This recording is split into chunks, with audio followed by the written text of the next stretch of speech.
Roughly 7.5 centuries ago, during the ages of the Neolithic period, Central Europeans started farming in a time known as linear pottery culture.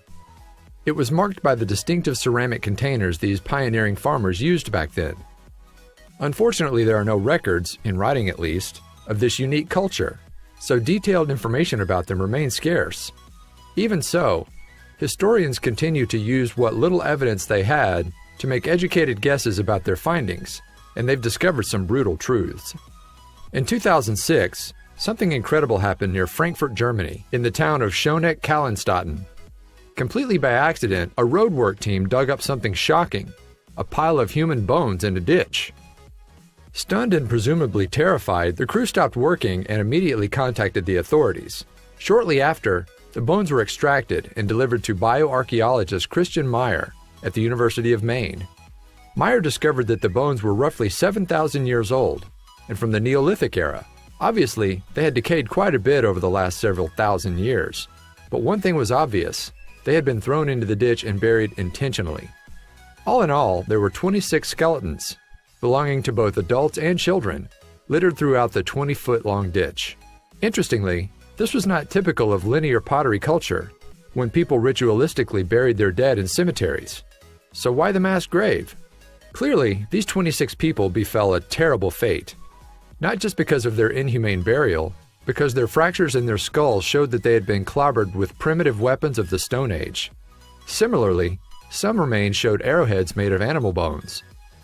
Worst yet, many signs pointed to the fact that the people had been tortured, as some of their shins had been smashed. Clearly, someone had a serious bone to pick with these individuals. This couldn't have been an easy era to live in. Even so, some experts express skepticism. Torture focuses on parts of the body with the most nerve cells: the feet, pubis, hands, and head. Lawrence Keeley, an archaeologist with the University of Illinois, said in an interview with The Guardian, "I can't think of anywhere that torture involved breaking the tibia." Christian Meyer thought a bit differently, emphasizing the brutality of the day. Such mutilations were done to prevent enemy spirits from following home, hunting, or doing mischief to the killers, he said. These motives seem most likely to me. Or perhaps it was done to further revenge by crippling the enemy's spirits in the afterlife. It should be noted that none of these skeletons belong to young women. Archaeologists suggest that instead of being murdered like the men in the village, the women, as potential childbearers, may have been abducted. Keeley had an additional suggestion. The only reasonable interpretation for these cases, as here, is that a whole typically sized linear pottery culture, hamlet, or small village was wiped out by killing the majority of its inhabitants and kidnapping the young women, he explained. There's even more evidence supporting the theory that there was a concerted effort to destroy the entire community, as the village in question was located near a dividing line between two potentially warring tribes. Earlier in history, the people of the linear pottery culture had migrated west from the Middle East as farmers and had been settling and cultivating their communities after clearing the land.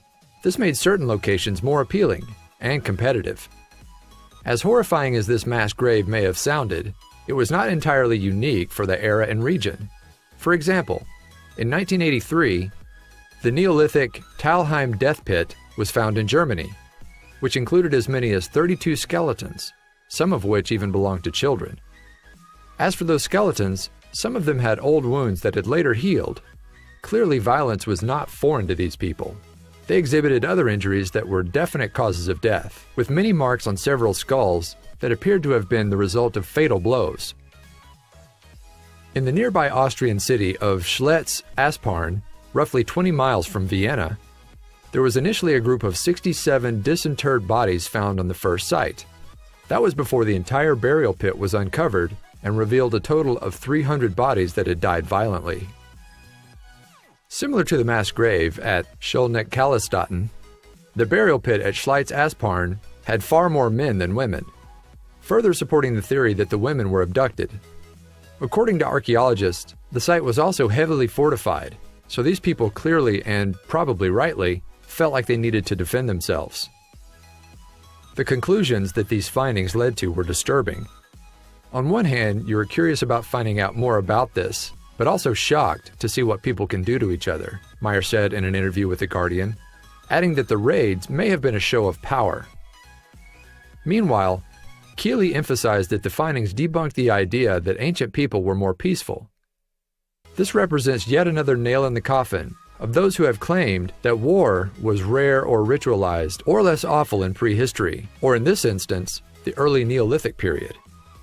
Their graves may be disturbing, but they shed some much-needed light on how the world used to be. Perhaps we're luckier to live in modern times than we thought.